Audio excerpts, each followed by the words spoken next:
So this paper, like everything where I come from, has three parts. The first is an historical argument about how we came to understand contract as being a strict liability regime, when in fact, in the past, it wasn't that.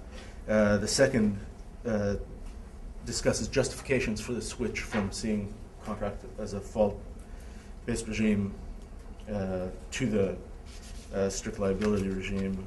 And the last one, which I'll really brush over very quickly, is discussion of the contract-tort boundary in products liability.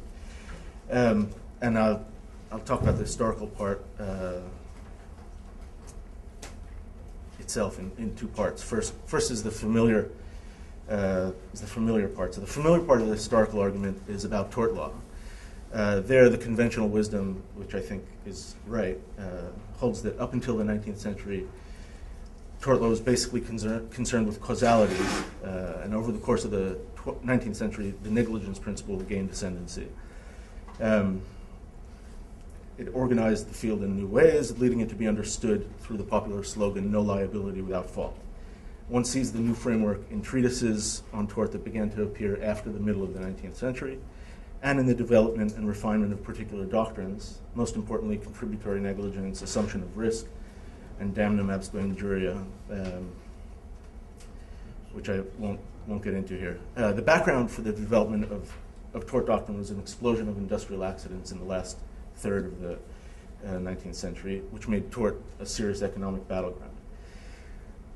That much is familiar, and for most people, despite some argument about details, it's pretty much agreed upon. The less familiar part of the argument relates to contract. And here, the modern mantra is that contract is a regime of strict liability, meaning that liability is absolute, or in other words, that the reason for non-performance is irrelevant to the characterization of breach or to the remedy for breach. But up until the second half of the 19th century, contract was actually understood as a fault-based regime.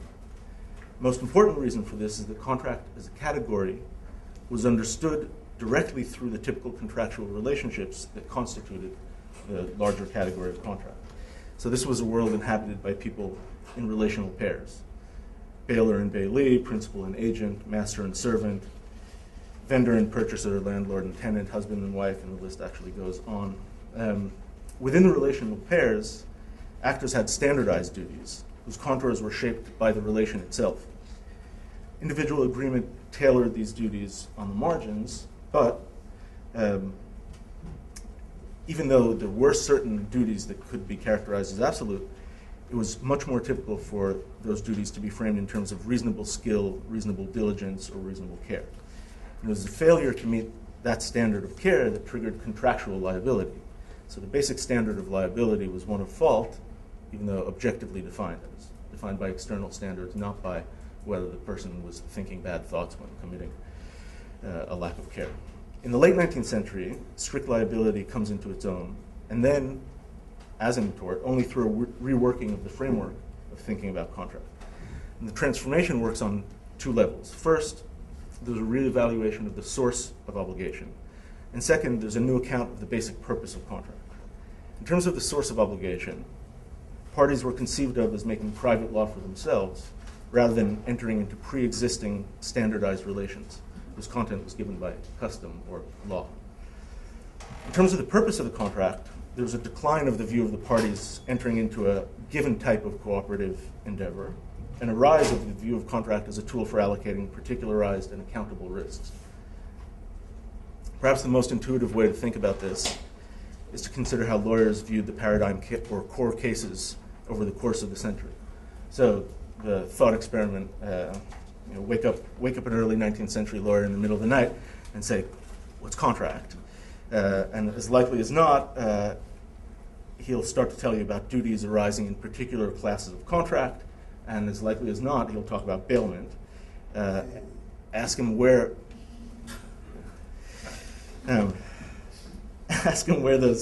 those duties come from, and he'll undoubtedly say from the nature of bailment. And so you'll press him and say, where does the nature of bailment come from?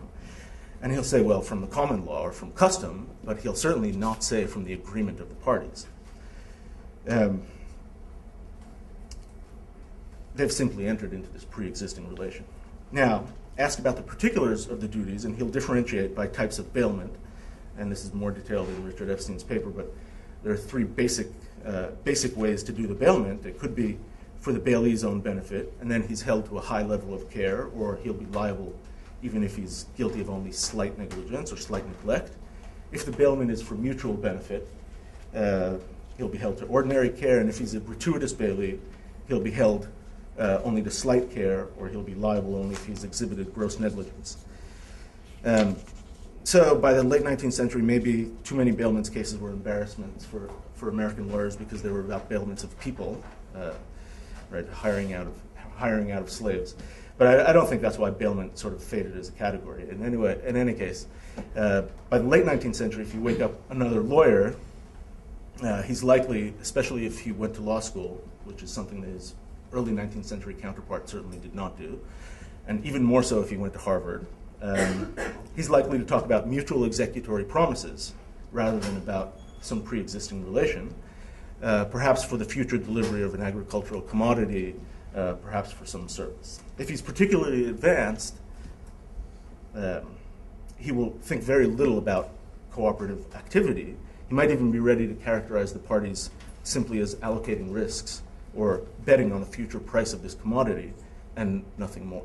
Right? So he'll have already come to see liability sort of as mutual insurance, a kind of scheme that's much more intuitive to think about in absolute terms. So just as in tort, this required a new organizational scheme and development or refinement of doctrines that were there or were waiting to be born.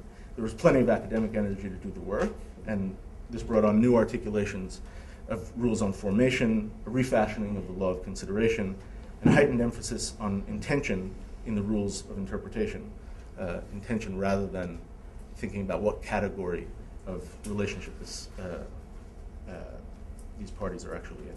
So in all, contract and tort were absolutely critical to what eventually comes to be called classical legal thought, or late 19th century legal science. Their modernization in the late 19th century entailed really switching their respective positions on fault. Okay, so now to try to explain what were late 19th century theorists when they thinking when they reworked the role of fault in private law. The short answer is that they thought, like their European counterparts, that they were developing the science of law, and that they were articulating the structure of law under a liberal idea of freedom.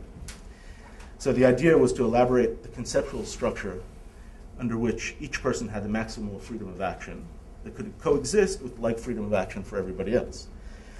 In tort, this meant abandoning strict liability, because strict liability represented state-imposed liability detached from wrongdoing.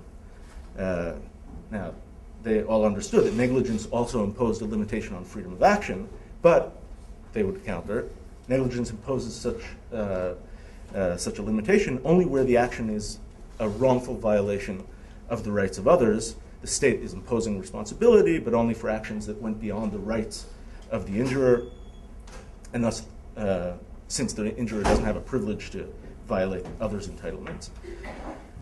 And thus the state is only protecting pre-existing entitlements rather than pursuing some public purpose or redistributive purpose. This created all kinds of doctrinal tensions, but the basic idea was clear, if not truly coherent. So long as wrongdoers were liable to compensate for injuries they caused, only wrongdoers are liable to do so, then the state is not intervening in their autonomy, and thus the border between the public and the private is strictly upheld. The shift in contract is analogous, even though it entailed the opposite conclusions regarding fault. And drawing a firm boundary between public and private is still crucial. So take the example again of bailment, or of agency, or of marriage. As long as these are based on pre-given types of relations, then enforcement is in a strong sense a public matter, because the content of the duties that's implied in these relationships stems from the law and not from the agreement. The relations then are much like status. Entry is voluntary, which is not like status, but once inside, the incidents of the relation are given. Now, when late 19th century theorists try to recharacterize agency as stemming wholly from agreement, or when they take pains to shift bailment away from contract completely certainly when they do so for gratuitous bailment, or when they try to distinguish between contracts and quasi-contracts, or when they shift questions of interpretation to focus on intent rather than on which category of relations the transactions fit. They're reiterating the same basic maneuver. They're setting up contract as a realm governed by the parties and their promises rather than by the legally given obligations. Fault standards were problematic because they were public. The content was from the law and not from the parties. Once that shift was made, it's a short step to construing the self-imposed obligations as absolute. The image of absolute liability heightens the sense of party control and party autonomy, since it's always assumed that the parties could, if they wished, contract for any other standard of liability within their contract. Now, this combination changed the shape of private law. If in the early 19th century, contract and tort mixed without firm distinctions, by the end of the century, the image of contract as the core of private law had emerged, with tort being an aspect of private law, but a more regulatory aspect, geared toward public protection of private entitlement. Now, teasing contract and tort apart was one aspect of creating a firm divide between public and private. And one of the key doctrinal tools in doing so was this exchanging the positions of contract and tort on fault. Now, when the legal realists began examining this system, not so long after it was sort of fully fleshed out, they adamantly attacked its weaknesses and its incoherences, and they pointed out that objective standards of defining negligence blurred the boundary between negligence and strict liability. They noticed that many areas of tort still carried strict liability, either by common law or later by legislation. They showed how objectivism in contract blurred the boundary between actual consent and law-imposed standard of behavior, and that in turn blurred the boundary between contract and tort, and on and on. And on top of the internal critique, they pointed to what was eventually called social legislation as part of the regulatory environment in which contract and tort were embedded that couldn't be ignored when viewing the system as a whole. So in other words, they shattered the explanatory or justificatory basis of the classical structure. But classical legal thought is something of a zombie. Even if the justification or the idea of articulating the instantiation of freedom in law was no longer persuasive, right? If the soul was gone, the body remained, the structure and its animating ideas still worked, at least as far as arguments could be, at least as arguments that could be summoned in legal discourse.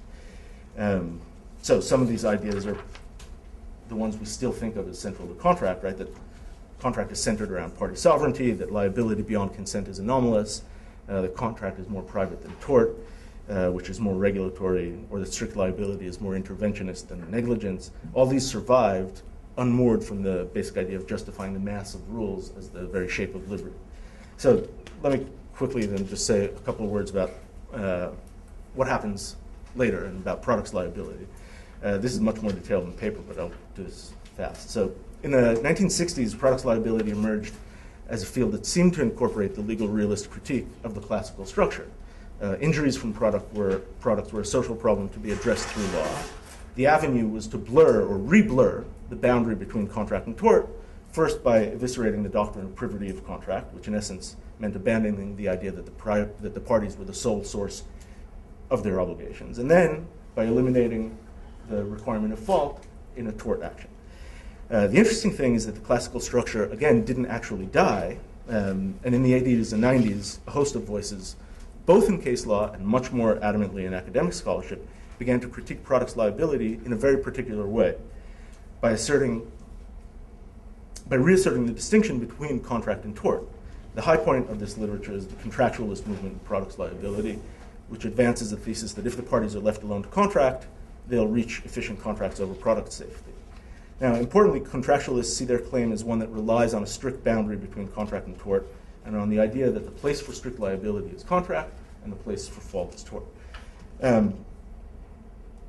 So the interesting thing for me, this is the last few words here, the interesting thing from my perspective is not the bottom line of the position on expanding or contracting liability, or even of establishing freedom of tort, right, rather than what we think of as freedom of contract. what I find interesting is that many of these arguments are framed as forgetting of the lessons of legal realism or of a history further back, as if contract really could be conceived of as completely private and not a mode of social regulation every bit as much as tort. Okay, so I'll stop there.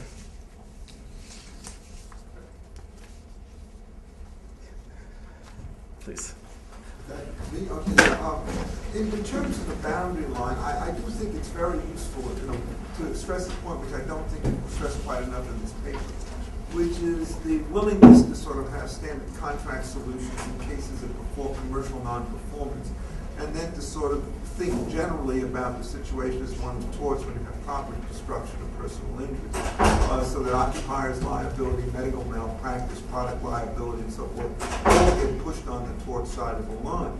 But once one does that, at this point there's a different part of the history that you don't refer to, which is suggestive that this is a mistake, as usual. For example, the early workmen's compensation systems, which drove out the negligence, contributory negligence system, were all contractually formed, not hypothetically, but you go back in the 1860s and 1870s and you see detailed agreements which adopt these standards with the broad coverage, limited liability, willful misconduct offenses, and they're done by contract. You then go into the 20th century and you start looking at the product liability stuff. What happened is people, overcame the transactional cost barrier, managed to make dealers agents for manufacturers and so forth, and that the rise of both product liability in a case like Greenman versus Yuba Power and in Henningsen, and the rise of medical malpractice in a case like Tunkel, all in the early 60s, essentially all begin. We see there's a contract here, so it's no longer a high transaction default cost explanation, but we think these contracts are invalid, and they give a bunch of dumb reasons as to why that ought to be the case. And so the question is, if you're trying to do this sort of history, don't you think it's sort of important to sort of understand that the classical synthesis really was one of figuring out the distinction between stranger cases and non-stranger cases, and that the breakdown of the system came when large classes of non-stranger cases got put into the tort class? Even in by contract invalidation. Remember, Henningsen says these warranties are hereby invalid. If you look at the restatement third on torts, it says any effort to limit freedom of contract in product liability cases is per se illegal. The equality of bargaining power and imperfect information is assumed automatically without proof. That's section 18. Yeah, I think the distinction between stranger cases and non-stranger cases is definitely informative for figuring out how we got where we are. I don't think that it's a distinction that does nearly as much work as it might have done in a different world. So one of the sort of standard pat pieces of, since the late 19th century of all kinds of critics of legal science has been, well, once upon a time, when we were yeoman farmers, we could organize law in a particular way, and now we can't. Things are too. Well, no, that I don't think is right. So things are too complicated now to really rely on one agreement and another agreement and another agreement. And so I think that even though that argument has lots of problems, and historically its rhetoric was way beyond what its historical validity was, I think there's a core of truth to that argument. So that contracting is a fabulous thing, but limited in terms of the kind of social goals that we think can be achieved when we imagine it as unregulated. Now, as far as what parties did or didn't manage to do, say, in workers' compensation, there were workers' compensation that were sort of firm-specific workers' compensation, contractual workers' compensation, and and there were all kinds of, at the very same time, state legislation on the same issues. That's wrong. And they were the contracts came first. I didn't make this. there were contracts that there were also contracts that came first, but certainly there were plenty of workplaces that didn't have workers' compensation contracts, and that the first thing that imposed workers' compensation on those particular workplaces was legislation. So it's, yes, and those contracts were not particularly good at generating an industry-wide workplace safety. So they were a failure in the sense that the major, well, there was an explosion of industrial accidents in the late 19th century. There was no explosion of industrial accidents in the late 19th century. There was a huge increase. But attributable to industrialization, not to absolutely. The contract framework. No, but the contract framework wasn't enough to stem the tide. No, that's what, there's got to be evidence for that, as opposed to the situation that it would have been hard without those contracts. In fact, I mean, there's some very good papers which suggest that if you look at industries, the ones in which they did not have workers' compensation programs, it's because they were inefficient, and in those cases where there were team production, they did have it, which is a kind of instructive situation. Okay, we can disagree about that. I think that there's also a conceptual claim in the paper about what you can achieve by contract and what you can't, which I think, which is that contracts, there are significant structural reasons why contracts among individuals will not take into account the entire sort of a generalized social good. Now, you may say, that's all well and good. I'm not concerned about that. I think I say it's wrong. That's not what I'm saying. I think, in effect, these were global arrangements which were designed to maximize firm profit. And this says you all. Yeah, but I'm saying, they were designed to maximize firm profit. They were not designed to maximize welfare overall. Welfare, you can't get the profits unless you basically keep the workers in the business. There's lots of questions about how competitive you have to be about workers as opposed to. That may be true. In any case, we disagree about what contract did or didn't achieve in the late 19th century. I think it's an interesting question. Once we take from you that social values are part of contract law, which would explain the shift that we are talking about, right? From the 19th century to what we have now, right? That the contract is not just something between the parties, but social values are part of it. Then, as you argue, right, fault became more and more relevant, right? Because fault is, well, so you assume that fault, first of all, is objective, and since it's objective, it is a true fault. Social values could be integrated into contract law. And I think, well, my question to you is whether the possible explanation or a possible characterization to the shift could be a bit different, which is that in the 19th century, maybe we still see fault in contract law, but a different fault than what we see today, right? So if today we see fault, kind of an objective fault, which would allow courts to integrate social values, etc., maybe in the 19th century there was fault, and I think it also relates to Richard's paper that we present later. So it was a different fault, which is more tailored to the specific parties to the contract, right? So it's fault, more like a moral fault, or fault which is related to the expectation of one party from the relationship or from the other party, as opposed to a fault which we see, in tort law. So generally, my question is whether you could see a shift from one type of fault to a different type of fault, from the 19th century to the 20th century. But today is more objective, and in the 19th century it was a different fault. So I'd say no in terms of the characterization of the early 19th century. So my sense of fault in contract in the early 19th century is that it's completely objective. It's not about bad thoughts. It's about not performing according to a social standard, and that standard, I think, it comes out much clearer in Richard's paper on bailment, in the sections on bailment.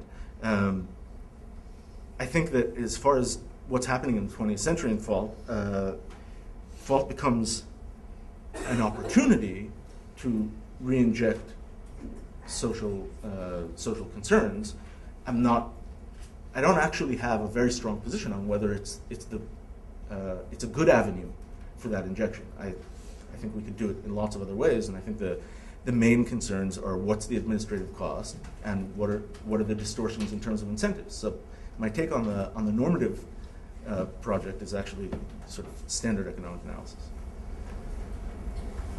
So basically, are you saying that the status concept at the turn of the century versus the contract concept is really status as being a surrogate for tort-like principles? It seems to me there's two sorts of models there. One is the more radical legal realism, like Felix Cohen, or in which really there are no real general principles that work, or meta principles that work underlying, let's say, contract law versus tort law, versus somebody like Nathan Isaacs, or later on Morris Cohen, back and forth, talk about quasi-status, quasi-contract, and more of a conservative legal realism in which there are principles that work that distinguish contract from tort, but not necessarily meta principles that in each area of law you would ask, what's the rationality, or what kind of principle can we tie to this specific area of law? Yeah. So I don't know if that's a question or just more of an historical. So my take on the legal realism interpreted in its best light, my personal take on how to do this is to say legal realism thought there were principles that were important, that there was no structure of order in those principles that was, as a theoretical matter, equivalent to freedom, or could not be deduced from some overarching general principle. But there were principles, they had standing. One had to make arguments justifying which principle was more important in particular kinds of settings. And then there would be good reasons to say, well, let's classify, right? We don't want to think about every single case from the beginning. We don't want to invent the wheel every time we think of a new case. We'll classify cases. That also makes sense. Will the classifications eventually be contract-tort property? Probably not. They'll be much narrower, which is actually, I think, a way to look back to the earlier history of the Commonwealth. So I wanted to ask you to talk a little bit more about the history on the contract side and how it evolves from social to the idea of autonomy and parties making the law for themselves. And so you started with, you're telling a history that starts with socially imposed standards within these pair relationships. Now, so why didn't it evolve to privately imposed standards? Why is the jump from socially imposed standards still within faults? Fault with a standard socially imposed rather to a fault with a standard privately imposed. Why do we have this immediate jump? No, so this is a question for George Cohen. We don't. We actually have half the contract world. No, wait. So right? Lots of contracts for services and so on and so forth are actually contracts where you breach only if you don't perform according to some standard. So that still exists, but it's not the image of what we think of as the contractual world. Why is the image of parties making the law for themselves, why is that tied to strict liability? And you said in one point that strict liability is the default, and if the parties want to, they can always kind of take it down to fault. Right. So now it's a question about default rules. Why is strict liability the default rules? Why isn't fault the default rule? And they can take it up to strict liability if they want. At least in service cases.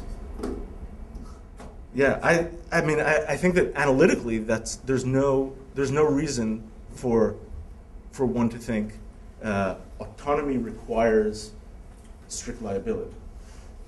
I think it's a question of how rhetoric of independence and control is built, and I think that in those terms, there's a lot of resonance, right? When we say to somebody, and think about. So this is the trick of the analytical philosopher. I hate when people do this, but I'm about to do it. They say, well, think about how you talk to your kids, right? And when you say, okay, you've promised, you've committed yourself, and now I'm going to take you seriously as an individual by holding you to those very words, right? I'm not going to. Now, this is the kind of thing we build people's autonomy by telling them that once they've committed, they're strictly required to uphold that commitment. Is it absolutely necessary? Could we much more? Could we educate our kids much better if we said, no, think about all things considered. Is this right? Should you have a kind of specific kinds of justification for getting out of this commitment or promise that you've made? Very, very possibly. I don't think we would really sacrifice the idea of autonomy, but in terms of I think intuitively, there's a very strong rhetoric that links those things. I don't think it's necessary analytically. Yeah, Richard is saying maybe it is. No, I was just saying the time. I'm sorry. Yes. I just want to say parenthetically, I think that's a tremendously foolish way to talk to children, but it's quite clear that when people deal with their kids, the kids make promises all the time, and sometimes you forgive them if they break the promise, if it wasn't their fault, and sometimes you don't. Yes. I don't think people. I think your initial instinct not to fall back on the trick is the right one. Okay, but before we go, let's forget about that. Think about what lots of people have said about all kinds of programs. Whether we're talking about contract, things that have elements of forgiveness in them, right? They say, well, this infantilizes people. You're not taking them seriously if you don't have them take responsibility for their actions. This kind of rhetoric. I'm not saying that this is good, but the rhetoric. Who acted negligently. Not when you forgive people I think there's a big difference. Yeah, but I think I'm not saying that this is a good mode. I'm just saying that it sits very deep in the way people understand what autonomy is. In ordinary rhetoric. So if somebody loses his job because he's incompetent and doesn't work very well, I think it's infantilizing to say to that person, well, you're a fantastic person, and so forth. But if the person is laid off because of depression, it's not infantilizing to say that that person needs help. But let me ask you about your paper. Well, this is related. I get the sense that so you make this big distinction between social value, the interest coming from social values and the interest being, emerging from the people, the parties. Or I may have had the same reaction that I did, which it's not a good description of law and economics, if that's what you had in your mind. Because law and economics is just maximizing social welfare.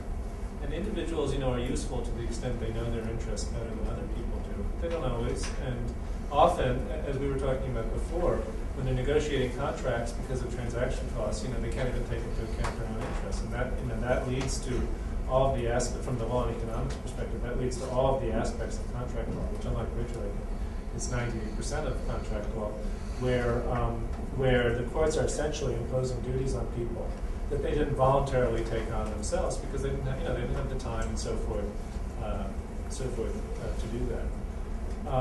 So that's one point. My other point is just when you go through your examples, some of them are better. So for a law and economics person, obviously when two people enter into a contract that hurts a third party, you're going to want to infringe on their autonomy or what have you in order to deter them from doing that. But you have more ambitious examples. And the one that really struck me was the one having to do with non-pecuniary losses.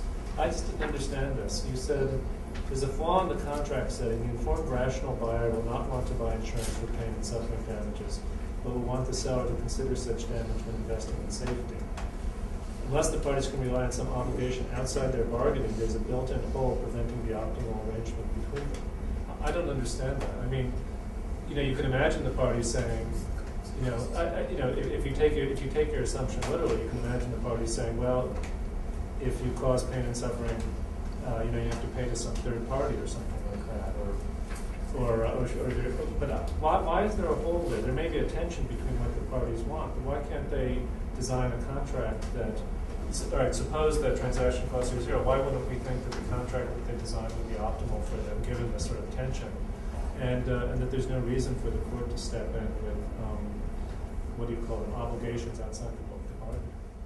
Okay, so on the first point, I completely agree that there's economic analysis that doesn't. So in my take here is that, there's good economic analysis and there's economic analysis that isn't as good. Good economic analysis does exactly what I'm doing at the end of the paper. Economic analysis that isn't as good doesn't see or sort of uses some economic arguments, but basically as a cloak for what is in essence a libertarian argument and not a valid one. So I completely agree. In terms of the non-pecuniary damages thing, maybe the word whole isn't right and the word tension is better, but this is completely an economic argument, right? And it's basically relies on Alan Schwartz's paper on this that says for non-pecuniary damages, we might actually need some third, he calls it an administrative body or some, right? It's not going to be covered, at least not covered optimally in what we think of as normal bargaining. Now, well, why do you need an administrative body? So what's, I don't understand why you need it. because the question is, how am I going, so if you could actually get someone to pay a third party, but we never see that, right? There's no anti-insurance. Sorry? The workers' compensation system set up boards by contract in the 19th century. The workers' compensation system did not set up payment to third parties. They didn't cover this entire thing. Third parties to adjudicate are fine. We have that in the court system as well. That's the right. There is no anti-insurance as far as I know in the actual world. It's a problem that there are social losses that I don't want to buy insurance for that may be part of our bargaining situation, right? That much is agreed. I'm just not sure. So if you could imagine the party saying that you should pay me for my non-pecuniary loss. Now, from my perspective, the advantage of that is it's less likely that you'll engage in the action that causes the non-pecuniary loss. But I'm going to have to pay you more in order to get the insurance. Right, and there's a strong economic argument that says that we won't want that kind of insurance. Yes, what's the right. third party solution? I don't, I can see the party saying, you raised the third party solution. You'll pay somewhat less than the full amount. What's the third party solution? Third party solution would be, say, administrative regulation that generated the level of safety, or at least had some kind of additional level of safety that you had to live by beyond your incentives to incorporate safety as a measure of ensuring So the administrator would just set up a bunch of rules about how people should behave. And if This is Alan Schwartz's right. suggestion in the paper. This isn't my particular suggestion, but the fact that this tension is difficult to contract around, I think, is an economic insight. It's not an insight against the economic analysis of law. Anything but. At least that's how it is meant in the paper. Yes, George. I wanted to go back to a point I think that Lauren was getting at least in part, and that is, one way to think about the switch, which is I think complementary to what you're saying, is to go back to Holmes and his opinion in the Globe refining case, which is one of the early statements of the strict liability idea. And one way to understand that case, the way I understand it, is that that's really a goods case, where the market damage rule makes a lot of sense, and so the strict liability principle gets developed because the goods case becomes the paradigm case, right? That's what we sort of think of as contract law, as opposed to the servers case as being the paradigm case, and so that's how we might have gone down that path, and so that's one way to think about it. And one other thing that's always interested me about that case, and it relates to something that Saul's going to talk about. And that is, contract doctrine never developed the idea that not including a liquidated damage clause made the contract uncertain.